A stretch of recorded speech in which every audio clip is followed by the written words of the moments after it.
In today's video, I'm going to show you real quick how to reset the oil maintenance indicator on a 2020 Dodge Grand Caravan. This will also work on many other Dodge vehicles. The first thing you'll do is notice that it does say oil change due. What you're going to do is you're going to take the keys and turn the vehicle to the off position. Then you're going to turn it 2 clicks to where it's in the run position.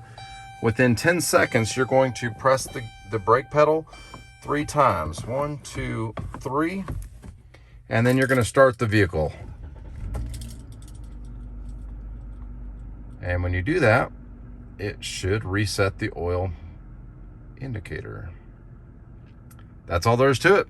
Pretty simple process. You'll notice that warning didn't pop back up there. The oil maintenance reset has been completed. If you thought this video was helpful, please give it a like. Comment with any questions. Subscribe to help us make more videos just like this. Thanks for watching.